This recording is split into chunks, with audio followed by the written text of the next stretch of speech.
পর্যায়ে করানোর চেয়ে ত্রয়োদশ নির্বাচনে যারা প্রার্থী, যারা জনপ্রতিনিধি হতে চান, যারা জনগণের ভোটের মাধ্যমে সংসদে গিয়ে নেতৃত্ব দিতে চান, যারা উন্নয়নের জন্য কাজ জনগণের কাছে যাচ্ছেন, জনগণের কাছে ভোট চাচ্ছেন, প্রশ্বাস দিচ্ছেন এবং একই সাথে স্বপ্ন সম্ভাবনার কথা শেয়ার করছেন তার স্বপ্নের আসনের ভোটারদের সাথে।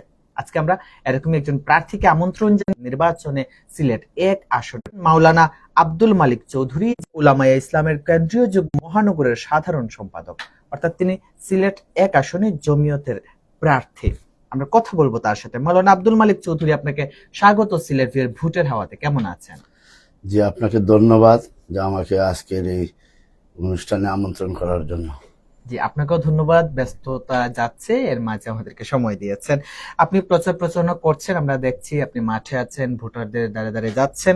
কেমন চলছে আপনার প্রচারণা? আলহামদুলিল্লাহ, আমি ওখানে নিজের গৌরবান্বিত মনে করি যে আমি এবং আমার দল অত্যন্ত গুরুত্ব সহকারে প্রচারণায় অংশগ্রহণ করেছে। শুধু আমি নয়, আমার দলটাও, আমার দলের যুব সংগঠন, ছাত্র সংগঠন এবং মূল সংগঠন অর্থাৎ আন্তরিকতার সাথে মাঠে ময়দানে ঝাঁপিয়ে পড়ছে। এটা আমরা একটা এবারের নির্বাচনটা আমরা একটা চ্যালেঞ্জপূর্ণ নির্বাচন মনে করি। আমি শুরুতে সিলেট বিউর কলাকৌশলী, সাংবাদিক যারা এই কাজের সাথে জড়িত আছেন, আমি সবাইকে আমার দল জমিয়ত উলামা ইসলামের পক্ষ থেকে ধন্যবাদ, মুবারকবাদ জানাই এবং ধন্যবাদ জানাই যে আজকের এই ভোটের হাওয়া এই অনুষ্ঠানে আমাদের দাদা আমন্ত্রণ করার জন্য আমি উনাকেও ধন্যবাদ জানাই এবং ধন্যবাদ জানাই আজকে আমাদের এই আলোচনা যারা শুনছেন দেশে বিদেশে সবাইকে ধন্যবাদ, মুবারকবাদ জানাই। জি, আপনি যে আসনে আছেন, যে আসনের প্রার্থী আপনি, সিলেট 1 আসন, তাদেরকে মর্যাদাপূর্ণ আসন বলা হয়। মিতাচে এই আসনে যিনি জিতে, অর্থাৎ এই আসন যার, সরকার তার, এরকম একটি মিত আমরা শুনেছি। কাজেই এই আসনটা অনেক গুরুত্বপূর্ণ। এই আসনে আপনি জমিয়তের প্রার্থী, এছাড়াও আরো বিভিন্ন রাজনৈতিক দল আছে, কি সাথে বিএনপির প্রার্থী আছেন, জামাত ইসলামের প্রার্থী আছেন, অন্যান্য আরো বিভিন্ন রাজনৈতিক দলের প্রার্থী আছেন। জামাত ইসলাম এবং বিএনপির প্রার্থী হেভিওয়েট প্রার্থী বলা হচ্ছে। সেই বিএনপির বা জামাত ইসলাম হেভিওয়েট প্রার্থীদের কিভাবে মোকাবেলা করবেন, শক্ত কোনো পরিকল্পনা আছে কি? আমি হেভিওয়েট প্রার্থী বলতে এটার সংজ্ঞা আমি আপনার কাছে জানতাম চাইলাম। আমি মনে করি হেভিওয়েট প্রার্থী এই আসনে আমি, কারণ গত 40 বছর 3 দশক আমি সিলেটের আন্দোলন সংগ্রামে রাজপথে ছিলাম। আজকে যিনি জামাত ইসলাম কি প্রার্থী হয়েছিলেন, তিনি ইতিপূর্বে গোলাপগঞ্জ বিয়ানীবাজার তিনি নির্বাচন করার জন্য তিনি চেষ্টা করেছেন। এখন হঠাৎ করে তিনি সিলেট 1 আসনে আসছেন। জাতীয়তাবাদী দলের প্রার্থী নিয়ে এখনো দুম্রজাল আছে, যদিও আমরা বাহ্যিক দেখছি যে খন্দকার আব্দুল মুক্তাদির সাহেব প্রার্থী হয়েছেন। তিনি রাজনৈতিকভাবে একটা বড় দলের দায়িত্বশীল, কিন্তু আমি মনে করি যে গত 40 বছর এই সিলেটের আন্দোলন সংগ্রামে, এবার শাহজালাল বিশ্ববিদ্যালয়, বিডিআর বিরোধী আন্দোলন, সিলেট বিভাগ প্রতিষ্ঠার আন্দোলন, যে সমস্ত দাবি দেওয়ার জন্য মানুষ রাজপথে নামে, এই আন্দোলনগুলিতে আমি ছিলাম। মহাসড়ক, রেল সংস্কার, সর্বোপরি সকল আন্দোলন সংগ্রামে আমি সিলেট ছিলাম এবং আমি বিশ্বাস করি যে আন্দোলনও যারা থাকে মানুষ তাদেরকে গুরুত্ব দেয়, মর্যাদা দেয়, সম্মান করে। আমি বিশ্বাস করি সিলেটবাসী আমাকে এবার গুরুত্ব দিবে, সম্মান মর্যাদা দিবে। এর জন্য আপনি আগে যেহেতু বলছেন যে সিলেট একটি আসন, এটা মর্যাদাপূর্ণ আসন, এটা ইতিপূর্বে প্রমাণিত হয়েছে। আমরা আশাবাদী যে এই দ্বারা অব্যাহত থাকুক।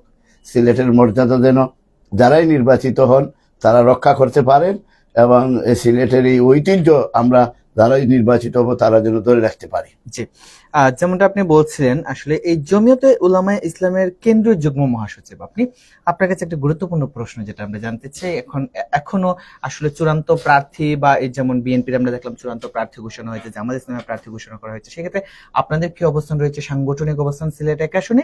একই সাথে জানতে চাই জমিয়ত কি শেষ পর্যন্ত কোনো সমঝোতা বা জুটে যাবে কিনা, বা গেলে কার সাথে যাবে?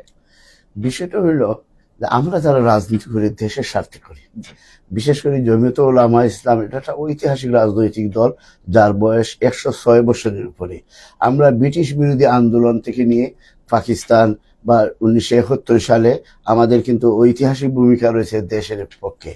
এবং সর্বোপরি স্বৈরাচার বিরোধী আন্দোলন হোক আর গত 17 বছর আন্দোলন হোক, আমরা কখনো কোনো আত্মগোপন করে রাজনীতি করি নাই। যতটুকু পারি আমরা প্রকাশ্যে জনসম্মুখে জনতাকে নিয়ে আন্দোলন করেছি। কাজে আমাদের একটা গৌরবোজ্জ্বল ইতিহাস রয়েছে।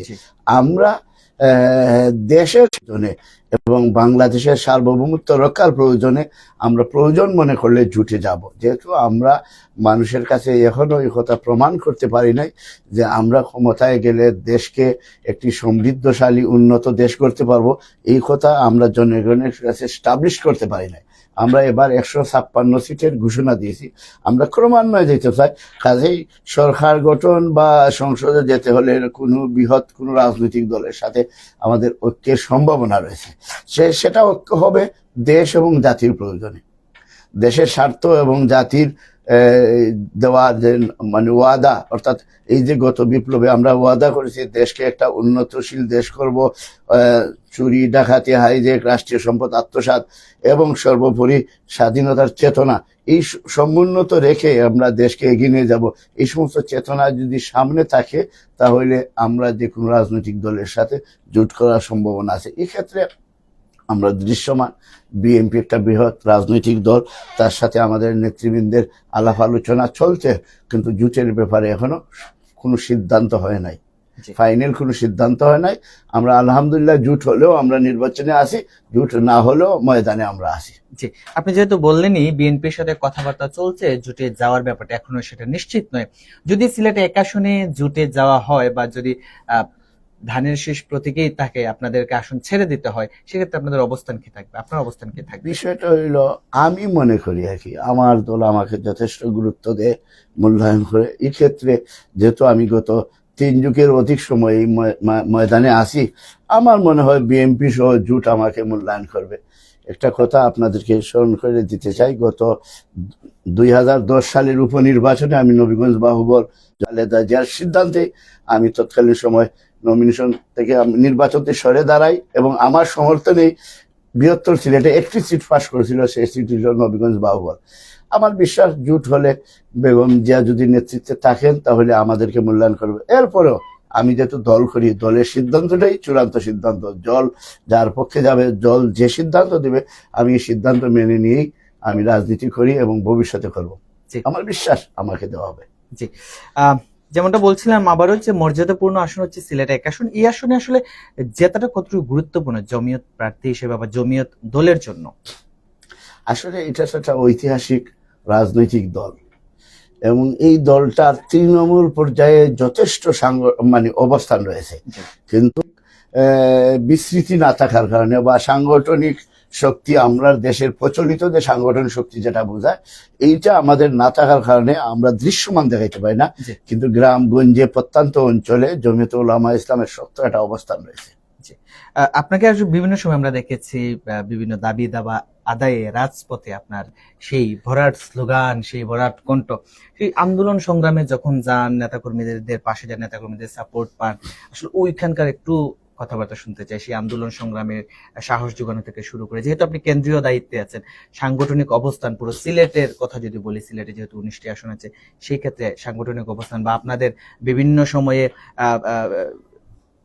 সময় যদি বলি রাজপথের দুঃসময়ে কিন্তু আপনারা ছিলেন, সেই অবস্থানটা একটু জানতে চাচ্ছি। আসলে তো রাজনৈতিক কর্মী হিসাবে এই রাজনৈতিক কর্মসূচিতে থাকা, রাজনৈতিক কর্মীদের সাথে আড্ডা দেওয়া, কর্মীদেরকে মানে অর্থাৎ সার্বক্ষণিক তাদেরকে মানে উজ্জীবিত রাখা, এটা রাজনীতিবিদদের কাম। আর এটার মধ্যে একটা আনন্দ থাকে, যে আনন্দটা অন্য কোথাও গেলে পাওয়া যায় না। কর্মীর বেষ্টনীর মধ্যে যে মালিক ভাই জিন্দাবাদ বা অমুক ভাই জিন্দাবাদ, এটা রাজনীতিবিদরা ফিল করেন। রাজনীতিবিদরা মনে করেন যে আমি যখন দেশ ও জাতির কল্যাণে কাজ করি তখন আমার জন্য ডানে বামে সমর্থক প্রয়োজন, আর এই সমর্থ থাকে তখনই দল যদি সংগঠিত থাকে। আমি জমিয়তুল উলামা ইসলাম, আমাদের সহযোগী সংগঠন ছাত্র জমিয়ত, যুব জমিয়ত, আলহামদুলিল্লাহ সিলেট মহানগরীতে অত্যন্ত শক্তিশালী সংগঠন। হ্যাঁ, আমরা ওই যে প্রচলিত যে সমস্ত রাজনীতি যেটা করেন, যে বিভিন্ন অবৈধ কর্মকাণ্ড, এই সমস্ত না যাওয়ার কারণে মানুষে মনে করে জমিয়তুল উলামা ইসলামের সাংগঠনিকভাবে মনে হয় কোনো অবস্থান নেই। না, এটা ভুল ধারণা। আসলে জমিয়তুল উলামা ইসলাম যথেষ্ট সাংগঠনিক শক্তি রাখে সিলেট শহরে। 5 আগস্টের পরবর্তীতে বাংলাদেশের এই মুহূর্তে যে ত্রয়োদশ জাতীয় সংসদ নির্বাচন অনুষ্ঠিত হতে যাচ্ছে আগামী ফেব্রুয়ারিতে, এইবারের নির্বাচনী পরিবেশটা কেমন দেখছেন? আমরা এই তো মনে হলো আজকে অন্তর্বর্তীকালীন সরকার যারা বসে আছেন তারা খুব যে সবল এরকম না, রাজনীতিবিদ, সাংবাদিক সকলের সহযোগিতায় আমরা একটা উৎসব মুখর, একটা গ্রহণযোগ্য আন্তর্জাতিক মানদণ্ডের ভিত্তিতে একটা নির্বাচন আমরা চাই। এর জন্য আমরা ইতিমধ্যে আমরা সরকারের সহযোগিতা করে যাচ্ছি এবং সরকারকে আমরা বাধ্য করছি, যদিও সরকারের কিছু কর্মকাণ্ড, কিছু ভূমিকা রহস্যজনক মনে করে। জুলাই সনদের নামে আমরা জুলাই সনদের বিরোধী নাই। জুলাই সনদ বা এই যে মানে অর্থাৎ উচ্চ কক্ষ, নিম্ন কক্ষ, এগুলা সবগুলোই চায়, কিন্তু আমরা একটা নির্বাচিত সরকার চাই। নির্বাচিত সরকারের মাধ্যমে জনগণের মতামতের ভিত্তিতে আমরা চাই যে জনগণ যাকে রায় দিবে সেই ক্ষমতায় যাবে এবং তিনি পরবর্তী সংস্কারের জন্য প্রস্তাবিত সংস্কারের সামনে রেখেই রাষ্ট্র পরিচালনা করবেন, এই মানসিকতা আমরা লালন করি। জি, সিলেট 1 আসন সিলেট সদরেই পড়েছে এবং দক্ষিণ সুরমার একটা অংশ পেয়েছে। আধ্যাত্মিক নগরী, পুণ্যভূমি সিলেট, এই আসনে আপনি প্রার্থী। আপনার সিলেটে 1 আসন নিয়ে স্বপ্ন এবং সম্ভাবনার কথা শুনতে চাই। আমি প্রথমত আসলে জাতীয় সংসদে আমার একটা স্লোগান হয়েছিল যে আধুনিক বাংলাদেশ গঠনে যুব সমাজের স্বপ্ন আমি সংসদে কথা বলতে চাই, একটা স্লোগান আমার আছে। আমি এটা বিশ্বাস করি যে শাহজালাল, শাহপরান, 360 অসংখ্য দার্শনিক, কবি, সাহিত্যিকদের এই শহর, এটা একটা আধুনিক, এবং দেখেন এই আধুনিক শহর বলতে যা বোঝায় তা সিলেটে নেই। অতীতে যারা ছিলেন তারা এমন মানে উচ্চ মাপের নেতৃবৃন্দ ছিলেন যারা সিলেট শহরে বসে সিলেটের ব্যাপারে চিন্তা ভাবনা করা তাদের জন্য কঠিন। আমি যেহেতু সিলেটের তৃণমূল থেকে গড়ে উঠছি, আমি সিলেট শহরের সমস্যা, সিলেট শহরের মানুষের চাওয়া পাওয়া, এটা আমার উপলব্ধি করার মতন, এটা আমার চিন্তার মধ্যে আছে বা আমার মানে আমার চিন্তা এবং আমার পরিকল্পনার মধ্যে আছে। আমি একটা আধুনিক বাসযোগ্য সিলেট নগরী দেখতে চাই, যেখানে প্রবীণরা বিনা ভাড়ায় যাতায়াত করতে পারবে, এবং এর জন্য সংসদে আইন করতে চাই। এটা কিন্তু আমার বক্তব্য না, এটার জন্য আমরা সংসদে আইন করতে চাই। আমার একটা স্লোগান আছে, শিক্ষা এবং চিকিৎসা ফ্রি করতে চাই। অনেকে বলেন যে আমার প্রতিদ্বন্দ্বী কেউ চা বাগানের মালিক, কেউ হসপিটালের মালিক। আমার থিওরি হচ্ছে বাংলাদেশের প্রতিটি নাগরিককে শিক্ষা এবং চিকিৎসা ফ্রি করার যে কৌশল, এটা বাংলাদেশ ভবিষ্যতে নিতে হবে। বাংলাদেশের কোনো মানুষ চিকিৎসার বাইরে থাকতে পারবে না, শিক্ষার বাইরে থাকতে পারবে না। এর জন্য রাষ্ট্রীয় ভর্তুকি দিতে হবে বা রাষ্ট্রে ভর্তুকি দিয়ে এই পন্থা অবলম্বন করতে হবে। আমাদের দেশের কোটি কোটি টাকা আপনার এই তত্ত্বাবধায়ক সরকারের আমলে অনেকে বলতেছেন যে এই যে ছোট ছোট উপদেষ্টারা, তাদের সচিবরা হাজার হাজার কোটি টাকার মালিক।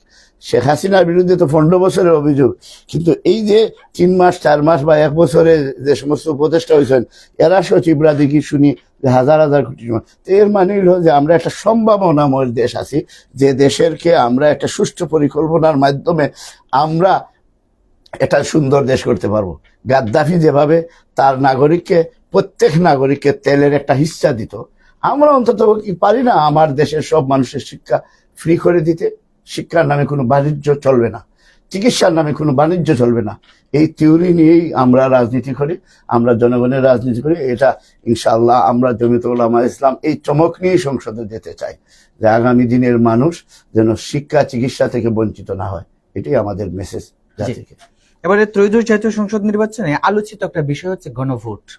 কিছু কিছু রাজনৈতিক দল বলছে জাতীয় নির্বাচনের আগে গণভোট হওয়া প্রয়োজন, সেক্ষেত্রে আবার কিছু কিছু রাজনৈতিক দল বলছে না, গণভোট একই দিনে হওয়া উচিত, জাতীয় নির্বাচনের দিন একই দিন হলে সুবিধা, এরকম বলছে। আপনাদের জমিয়তের কি অবস্থান এই বিষয়ে, গণভোটের ব্যাপারে?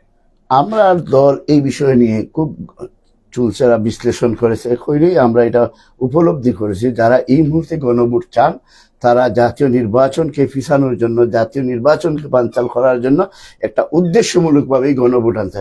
আমরা প্রস্তাব দিয়েছি যে যেদিন জাতীয় সংসদ নির্বাচন হবে, এটা একটা গরিব দেশ, জাতীয় সংসদ নির্বাচন হবে, এদিন একটা ব্যালট থাকবে। এই ব্যালটের মাধ্যমে আমরা আমাদের ওই মতামত, অর্থাৎ জুলাই সনদ বা এই যে আমরা উচ্চকক্ষ নিম্নকক্ষর যে প্রস্তাবনা আছে, এইগুলা আমরা একটা বিশেষ ব্যালটের মাধ্যমে বা আলাদা ব্যালটের মাধ্যমে আমরা আমাদের মতামত দিব। এই প্রস্তাবটা আমি এবং আমার দল দিয়েছে। ইতিমধ্যে যখন এই যে সংস্কার কমিশনে আলোচনা হয়েছে, পরিষ্কার আমার দলের পক্ষ থেকে এটা প্রস্তাবনা দেওয়া হয়েছে। জি, আবার সিলেট এক আসন নিয়ে ফিরেছি। সিলেট এক আসনে বছর পর বছর উন্নয়ন বঞ্চিত আধ্যাত্মিক নগরী, জি। পুণ্যভূমি সিলেট।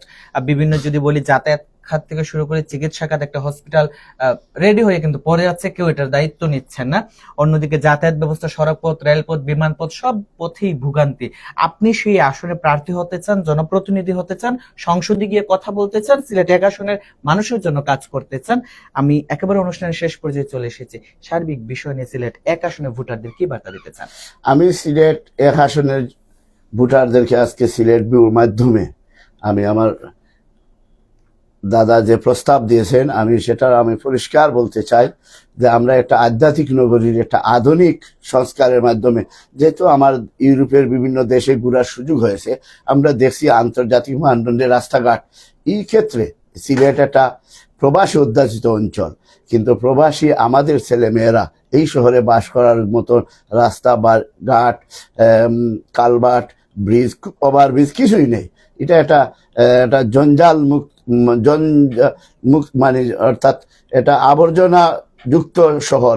আমরা এটা একটা আধুনিক শহর করার জন্য আমি যেভাবে রাজপথে দীর্ঘ 3 যুগের অধিক সময় লড়াই করেছি, পার্লামেন্টও আমি চেষ্টা করব বৃহত্তর সিলেটের 19 জন আসন, 10 জন সংসদ সদস্য লাগে যে কোনো প্রস্তাব সংসদে উত্থাপন করতে।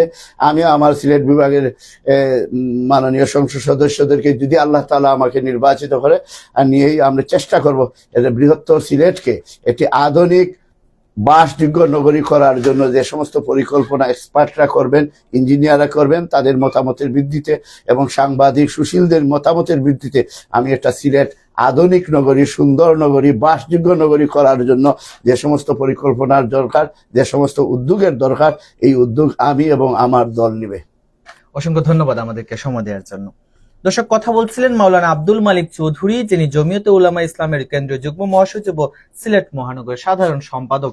তিনি আগামী ত্রয়োদশ জাতীয় সংসদ নির্বাচনকে নিয়ে বিভিন্ন ধরনের কথা বলেছেন, বিভিন্ন বার্তা দিয়েছেন। সিলেট এক আসন নিয়ে স্মার্ট চিন্তা ভাবনা কথা শেয়ার করেছেন এবং কিভাবে সুন্দর একটি আধুনিক নগরী তৈরি করা যায় সেই ভাবনাও তিনি শেয়ার করেছেন। একই সাথে গণভোট নিয়ে ওনার স্পষ্ট অবস্থান জানিয়ে দিয়েছেন, জুটের ব্যাপারে স্পষ্ট অবস্থান জানিয়ে দিয়েছেন। এই ছিল আমাদের আজকের ভোটের হাওয়া। সবাই ভালো থাকুন, সুস্থ থাকুন, দেখা হবে পরবর্তী পর্বে। ধন্যবাদ।